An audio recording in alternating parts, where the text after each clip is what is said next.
我和闺蜜穿成了仙侠文里的两个窝囊废。她是天界太子的美貌侧妃，我是天界战神的娇软妾室。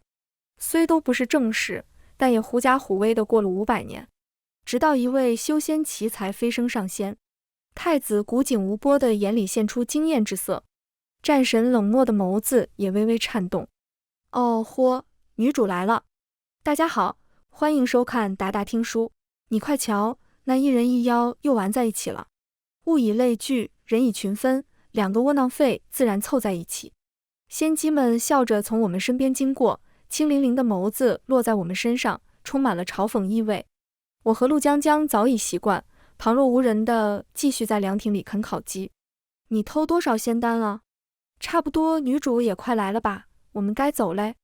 我一边吃烤鸡一边口齿不清地说道。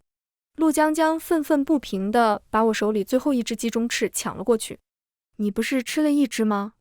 这只是我的。说着随手把乾坤袋丢在我手边。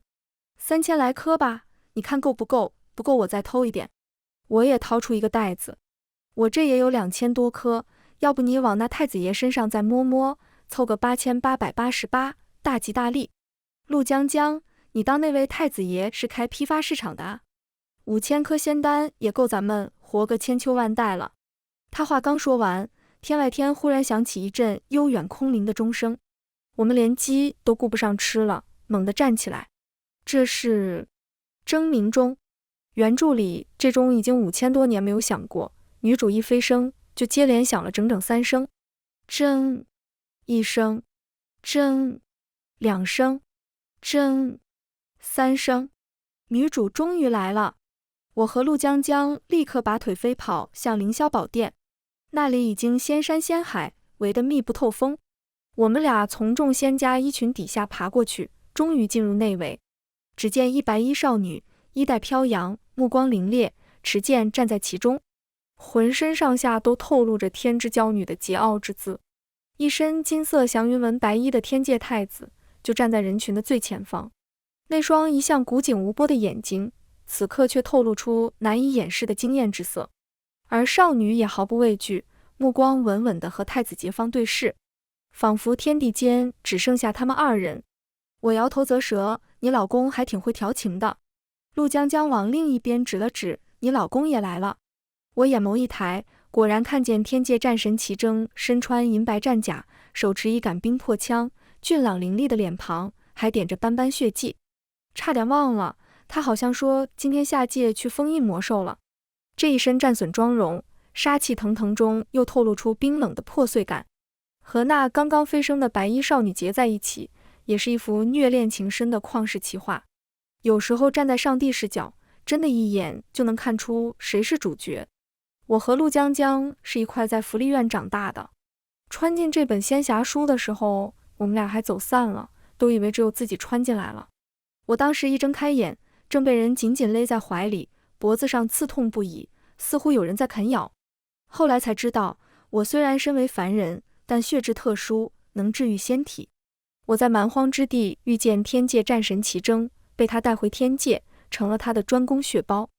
我是在几年后的蟠桃会上发现江江的，他正十分怯懦地跟在天界太子身后，承受着众人对他的冷嘲热讽。他穿成了一只狐妖，穿过来时因为一时心软，就治了当时身受重伤的太子桀方。桀方说要报恩，于是把他带回天界，让他当了自己的侧妃。我们俩一个凡人，一个天生体弱的狐妖，根本无法从这天界逃出去。后来我们凑在一起一商量，估摸几百年后女主就会出现，我们干脆趁着这几年多收集一些仙丹，自己吃也好，下界卖也好，都是不错的选择。等女主一出现，我们必定被厌弃，到时候我们就携单而逃，想必也无人会在意。就在众仙家都忙着赞叹女主天人之姿时，我和陆江江趴在地上彼此对视，终于可以跑了。然而也不知为何，女主秦庄儿却注意到了我们2位仙家为何趴在地上。我俩一愣，随后众仙家灼灼的目光便烧了过来。战神齐征冷冽的目光落在我身上，不带任何情感，却莫名让我后脖子发紧。我俩尴尬地咳嗽2声，互相搀扶着从地上站起来，拍了拍裙子。有仙姬笑道：“你刚飞升不认识他们，这可是我们天界2个极有名的人物呢，不用辛苦修行，借着关系说上天就上天了。”太子和战神就站在那里听着，半点没有喝止的意思，甚至还都微微别过头，像是生怕被刚飞升的天之娇女知道，他俩就是我们界的关系。秦庄儿冷哼一声：“我生平最厌这种人，将天下勤苦修炼的道友们置于何地？”众仙家纷纷点头称是。陆江江暗地里冲我翻白眼，口型道：“我呸，搞得好像我们很爱来似的。”众仙家忙着拍他马屁，很快就把注意力从我们身上移开了。我和陆江江又偷偷爬了出去。我们在墙角跟开了个临时紧急会议，讨论如何引起太子和战神对我们的厌恶，然后成功逃离。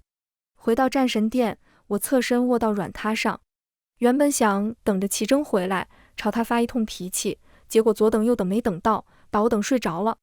再醒来时，我被齐征圈在怀里，灼热的鼻息喷洒在我耳侧，颈间刺痛不已。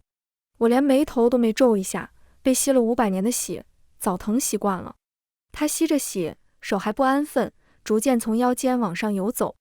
我微微叹了口气，睡了他500年，感情多少也有点。但我陆生生从来不和别的女人分男人。我猛地一把推开他，满脸是泪地问道：“你喜欢那个秦庄儿，是吧？”齐征一愣，很快地蹙了蹙眉：“别闹了，我这次伤得不轻，过来。”我没听他的，反而光着脚跑出老远，声声控诉：“你根本就不爱我，那些仙姬嘲讽了我500年，从来不见你维护我，在你心里，我究竟算什么？”他身上隐隐笼罩起一层火红色的光芒，这是他发怒的前兆。我微微抖了抖：“你是我齐征的妾室，这就是你的身份，区区凡人之身，难道还肖想其他？”我整个人摇摇欲坠，喃喃道：“妾室，我不想做任何人的妾室，如果没有你，我是可以嫁给一个凡人当正妻的。”他身上的红光更亮了一些，声音浑厚而具有穿透力：“我早就告诫过你，你该安分些。我齐征的正妻，绝不可能是一个毫无灵根的废物凡人。行了，别扯这些废话，快过来。”我像牵线木偶一般挪不过去，被他一把扯入怀中。当了将近1刻钟的血包后，他将一粒丸药塞进我嘴里。生生，他粗粝的手掌缓缓摩挲我的手指：“你要记住自己的身份，以后不要随意提起秦庄，他刻苦修炼，天资卓越，是值得敬重的人，容不得你随意诋毁。”我落下一滴清泪：“齐征，你放我走吧。”他忽然勾起嘴角笑了笑：“生生，除非你死，否则永远别想离开我。”我心头一颤，咬着牙问道：“你不怕你未来的正妻介意我的存在吗？”他眸光微动，似乎想到了什么人，抱着我的手微微松开，嘴里说道：“到时候你自然会有你的去处。”他身上的血腥味在这一刻狠狠刺激我的神经，我瞳孔都放大了。完了，我好像预约到死亡了。我翻过太子宫的围墙，在侧殿找到江江的时候，他正坐在一堆废墟里哭。我过去拍了拍他：“喂，人都走了，你装给谁看？”陆江江哭得更大声了，用手指了指不远处，一双硕大的眼珠子正挂在上空。知道这太子变态，没想到这么变态，竟然放了双眼睛随时监视江江。我连忙抱着他一起哭：“江江啊，我们的命都好苦，这些男人都不是什么好东西。”一边在他耳边道：“江江，齐征好像要杀我。”江江浑身抖了抖，在我耳边轻声道：“桀芳也有要暗地软禁我的意思，这个死变态，看来只有一个法子了，死。”我们在目光交汇中达成一致。500年前，陆江江是一只被掏了内丹的狐妖，而我陆生生当时是一个毫无灵根、游走在蛮荒之地的凡人。可我俩吃了500年的仙丹，在天界吸了500年的仙气。陆江江的内丹虽然还没长出来，但是修为已经大涨。而我在给齐征当血包的时候，惊奇地发现他在吸我血的同时，我也正悄无声息地吸取他体内的灵力。如今的我自然也再不是当年那个凡人，我们已经有了穿越9重天回到下界的能力，只是太子和齐征一向看轻我们，甚至都没有注意到罢了。离开前，我们决定最后再看一眼各自的老公。在天界各处找了一圈，我俩又凑一块了。因为太子和战神也凑一块，正陪着秦庄儿喝茶说笑呢。活了500年，我都没在齐征脸上看见过一丝笑容。原来人家只是不对着我笑啊。太子杰芳也笑着坐在一旁，还隐晦地表示他的天后母亲也很欣赏他。仙姬沏茶过来，正递了一杯过去，3只手都伸出去拿。那2人碰到秦庄儿的手，又触电一般收回。暧昧的情愫在这一刻达到顶峰。好家伙，搁着眼燃烧的冬天呢，都是有妾室有侧妃的人，装什么纯情小男生。陆江江看我一眼，行了，恶心到位，走吧。我拦住他，且慢。随后侧身站了出去，带着哭腔颤抖道：齐征，你在干什么？陆江江立刻明白，也哭着跑过去。殿下，我知道你的心里没有我，你若是想娶正妃，我走就是了，绝不碍你的眼。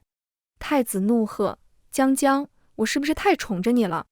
齐征蹙眉，生生，你一个妾室，何故总是拎不清自己的身份？我俩像是风中摇曳的小白花，晃过来又晃过去。好，既然如此，那我们就去死。我俩各自哭着跑开了。只听得秦庄在背后冷嗤一声：二位还不快去哄哄，这般矫揉造作，装的也实属不易。那2位自然没有追过来，我们从容不迫地在天宫里一众仙姬的注视下走向了无望台。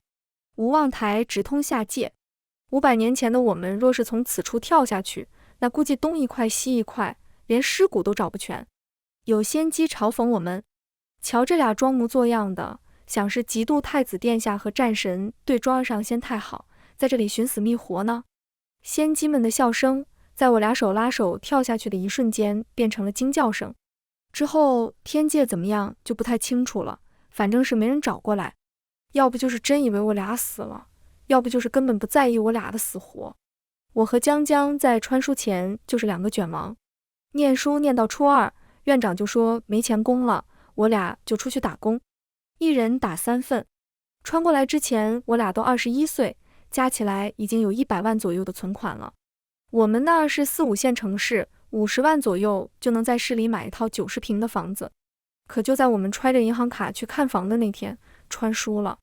还好我们适应性超强，不仅装模作样在天界安然度过500年，如今还成功脱身。但这毕竟是个妖魔横行的仙侠世界，我们没底气觉得靠自己这点能力能在下界安全度日。故而一到凡间，我们就在深山老林里找了个隐秘处闭关修炼起来。这样的日子一晃过去了2000年，中间偶尔有2年我们会出去游玩散心，其余时间全都在刻苦修炼。也不知道是我们法门得当，还是真的天赋异禀，总归修炼过程算是突飞猛进。2000年整那一日，我忽然浑身一颤，似乎有10数道充裕的仙气猛然灌入我全身骨内，清寒之气令我浑身发颤，眼睫眉梢甚至凝结出寒霜。与此同时，我听见隔壁洞穴的陆江江突然极为痛苦地叫了一声，然而我浑身僵硬，全然不能动弹。就在我内心惶恐，生怕走火入魔时，身上的极寒忽然缓缓退去，一股极尽柔意的暖流开始在我全身蔓延。我很快能动了，一刻没敢耽误，忙朝隔壁洞穴冲过去。陆江江趴在地上，听见动静微微抬了抬眸子，深紫色的眸子里透出一种不敢置信的神色。生生，我的内丹好像突然回来了。话刚说完，他就眯着眼睛把我上下看了一遍。生生，你怎么长出仙骨了？仙骨多是天生，后天极难长成。我就是因为天生一副凡的不能再凡的凡骨，被齐征认定是个不能修行的废物凡人。可如今，我低头看看，那仙骨长在我身上，浑然天成，透出冰蓝色的辉光。还没等我想清楚，洞穴外忽然间电闪雷鸣，一道核爆之粗的深紫色火光猛地打在洞穴之外，几乎将整座山林劈成2半。我陡然一惊，这是飞升的天劫。江江也惊了，我俩一时间诡异的沉默。升得上仙而已，用得着这么粗的雷吗？江江看看我，你受得住不？我咽了咽口水，悬。江江也咽口水，我估计也悬。话音刚落，那雷电猛地劈开了我们藏身的洞穴，天地黯然，乌云横布，篮子交错的闪电编织成一张密网，就悬挂在我们头顶，蓄势待发。核爆之粗的紫色闪电当头打下来，我只感觉目之所及，皆是一片身子。除此之外，浑身上下所有的感官在一瞬间消失了，除了死字，我想不到其他任何。这种感觉似乎只持续了一刹那，但又似乎持续很久很久。听力先恢复了，耳边是空灵而悠远的钟声，铮铮铮铮。什么在响？是争鸣钟吗？怎么还响得没完了？我眼睫颤动，吃力地睁开双眼。天光大亮，我和江江置身一金碧辉煌的殿堂之内，数以千计的仙人从四面八方赶来，正把我们当两个稀奇玩意瞧着。过了好一会，有人认出我们了。这两位仙友为何瞧着像是2000多年前跳无望台的那两个？这是飞升成功了，这不就意味着我要再次和齐征见面了吗？不过都2000年了，说不定人家早把我忘了，以后就当普通同事相处就行。耳边的钟声仍旧未停，仙家聚集的越来越多，钟声愈发急促，突然发出一道极其尖锐的鸣响，随后炸了，它炸了！超！就在众仙家惊愕到沉默时，一位仙姬过来传话：两位仙家，天帝天后召见，请二位移步九霄殿。到了九霄殿，我们才知道，原来我们不是飞升上仙，那么粗的雷电直接把我们劈成上神了。天帝想给我们神官的职位，但我和江江异口同声地拒绝了。当了神仙还要996，谁这么想不开？天帝扼腕叹息，直言上重天，已经上万年没看见过直接飞升上神的人了。如今一来就是俩，结果还都不愿意当官。但天庭也不可能强迫我们，只好放我们离开。刚转身要走，却看见太子杰芳匆匆赶来，脚步踉跄，衣衫不整。在看见江江的一刹那，他如遭雷劈，震颤地停住脚步，眼眶霎时间红了。江江，他声音颤抖地喊了一声：你还活着，你还活着！他扑上来要抱江江，却被他一挥袖子挡开，摔开3丈之外。江江声音冷冽，不带一丝感情：这位仙家，还请自重。太子像是不知道疼似的，只是呆呆地重复江江说的话：这位仙家，还请自重。他的喉头尖涩地动了动：江江，难道你不认得我了？江江冷声道：前尘往事，我早已尽数忘却。太子不愿意相信，固执地说道：江江，我是你的丈夫，你是我的妻啊。江江笑道：我从前不过是蛮荒一狐族，如何敢当仙人之妻？这话是当初桀芳自己说的，你区区蛮荒一狐妖，何敢肖想做无知正妻？当个侧室已经是对你极大的恩典了，你该懂得感恩。他似乎忘了，当初是江江在蛮荒之地救他一命，该感恩的缘该是他自己。江江拉着我的手要走，太子却现出龙角，缓缓站了起来，一股强大的威压朝我们施加过来。江江，我找了你2000年，如今怎么会放你走？我紧紧牵住江江的手，和他并肩站立。这里是天界，眼前是天地之子，可我们不再是从前病弱的凡人和小妖了。就在我们两方蓄势待发之时，天帝一声怒吼：桀芳，退下！太子一怔，眼里满是不甘心。父皇，退下！天帝声音平稳，却充满威慑和压迫。太子身上的气势瞬间消散，整个人霜打得茄子一般，垂着手站到了一边。江江路过他身边的时候，他压低声音道：江江，我不会放弃你的。江江连个眼神都没给他。从九霄殿出来的一路上，遇到了不少老熟人，从前轻蔑嘲讽的目光，如今都成了忌惮和敬羡，甚至还有人恭敬地朝我们行礼。两位上神，不知天帝封了你们何处就职？我和江江都没理会。这里的人情冷暖，我们在最弱的时候已经体会够了。当年我们被嘲讽愚弄的时候，从来没有一个人站出来替我们说一句话。在将要下界时，身后传来一道熟悉的声音：生生。我回过头，齐征满身是血，那张一向干净俊朗的脸上都布满血痕，若不是冰魄枪撑在地上，只怕他会立刻倒地不起。生生，你回来了。眼泪混着鲜血，在他脸上刻出蜿蜒的痕迹。他似乎比从前沧桑了许多，他脸上却在笑。冰魄枪主地，一步步艰难地朝我走过来。生生，我受伤了，过来抱抱我。那一向桀骜的声音，此刻却透露出祈求。可我没有动。他对我或许有些感情，但他从不理会我内心的痛苦与挣扎。我的一切感受对他而言都无关紧要，我只是他的一个血包，一件附属品而已。我在下界也听说过几句有关他的传闻，他们都说战神齐征的妾室自戕，他从此以后疯了一样斩杀各类魔兽，把自己弄得遍体鳞伤，似乎恨不得把自己都搭进去。可那跟我有什么关系？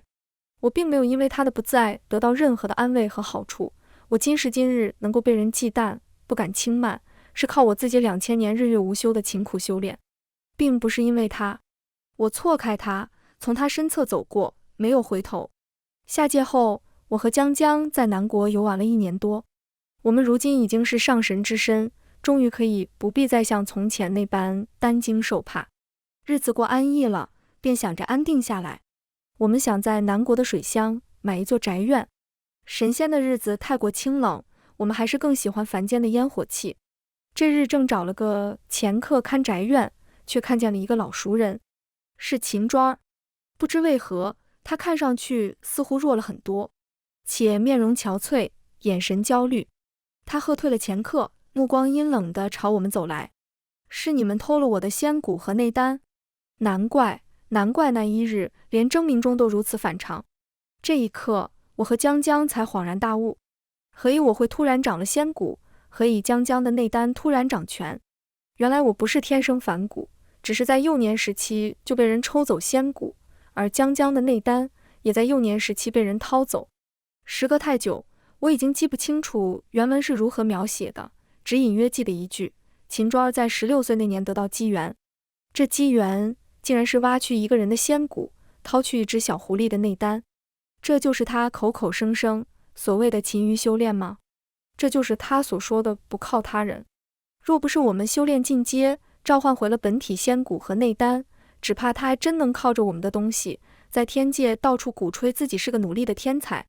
江江冷笑道：你的仙骨，你的内丹，好啊，自己来取。秦庄第一招就下了死手，可惜他如今弱不禁风，我只挥了挥衣袖，他就飞出去老远，且半天起不来身。有仙姬从天而降，护在他身侧。大胆，你们敢对太子妃动手？太子妃，我眉毛一挑，所以那位太子庄的情深意重，其实早就娶了秦庄。齐征该不会是求他不得，才拿我当借口自暴自弃吧？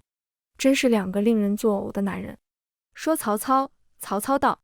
太子和齐征也突然出现，且护在我们身前，警惕地看着秦庄。我不会再让你伤害生生了。齐征道。你已经有了太子妃的名号，可我心里只有江江才是我的妻。太子道。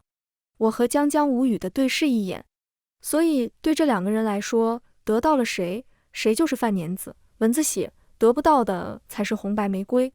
没有人能伤害我们。我开口道：两位，我们需要被人保护的时候早已经过去了，现在的我们不再需要任何人。江江从他们身后走出去，踢开几个仙姬，一把掐住秦庄儿的脖子，将他扔进太子怀里。好好看着你夫人，若是他还敢惦记我们的仙骨和内丹，我见他一次打他一次。齐征连忙对我道：生生，我和他不一样，我没有娶妻，我一直等着你回来。我冷吃，等我干嘛？给你当妾？有病吧！你也给我滚，你们仨都滚，好好演你们的燃烧冬天吧。太子带着秦庄儿失魂落魄地离开了，齐征却不死心，他认定自己没有娶妻，没有对不住我，他觉得我们仍有回转的余地。他开始反复地在我身边出现，知道我想过凡人闲适的生活，他就打扮成凡人的模样，帮我砍柴、挑水、洗衣、做饭。我看着心烦，但也无计可施，毕竟是战神，我就算修炼成了上神，恐怕也打不过他。江江拍了拍我的肩膀，我帮你会会他。他让我回避，他单独和他说几句话。我虽然远在城西，耳朵却顺风千里。我听见江江说，齐将军，你对生生似乎真的用情很深。齐征很快地说道，当然，我以为他去世的那几年，我生不如死。既然用情如此之深，为何当年不肯让他做你的正妻？齐征卡住了，许久才支支吾吾地说道，他当年，因为他当年只是一个凡人，你觉得他配不上你，娶她就丢了你战神的颜面，对吗？那么不说当初，如果现在你找到了他，他仍旧是肉体凡胎，你会明媒正娶，让他过门吗？齐征仍旧静默。我举着茶杯，喝不下去。我对他早已没有男女之情，可我为当初的自己感到心酸。我曾经是对他抱有过幻想的，在他与我耳鬓厮磨，用亲昵的低吟喊着生生时，我是动过心的，可也仅仅动心而已。在福利院长大的孩子，学会的第一件事就是不要将情感和希望寄托在旁人身上，尤其是男人。江江拍了拍齐征的肩膀，承认吧，你口口声声的爱和感情，甚至没有你的颜面重要。离开这里，不要再来打扰我和生生了。我回去的时候，齐征已经走了，之后许多年都没有再见过他。不过生活在凡间，天界的新闻倒是一桩也没落下。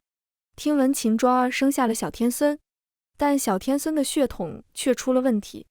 我突然想起来，原书里还有个男三，是魔君的小儿子。果然没过几天，就听说那小天孙竟有魔族血统，秦庄也光荣地成为天界第一个被休弃的太子妃。他抱着孩子去魔界投奔男三，可惜魔界惧怕天界，根本不敢收留。之后他流落到哪里，就不得而知了。太子没有空窗太久，很快又娶了新的太子妃。战神齐征就没这么潇洒了，听说在蛮荒之地斩杀上古魔兽的时候受了重伤，如今虽然还活着，但已经成了废人。江江问我要不要去看看他，我抱着刚捡来的小萝卜头，一脸幽怨。姐，你要不要看看我们现在什么情况？我哪有空搭理他啊？江江看了眼手里另一个小萝卜头，也苦笑起来。没办法，自己亲自捡的娃，总得亲自带。俩娃渐渐长大，拜了我们为师。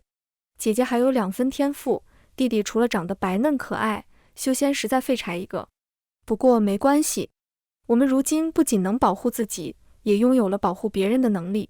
全文完，达达听书，感谢您的观看，每天上新精彩小说，喜欢就订阅吧。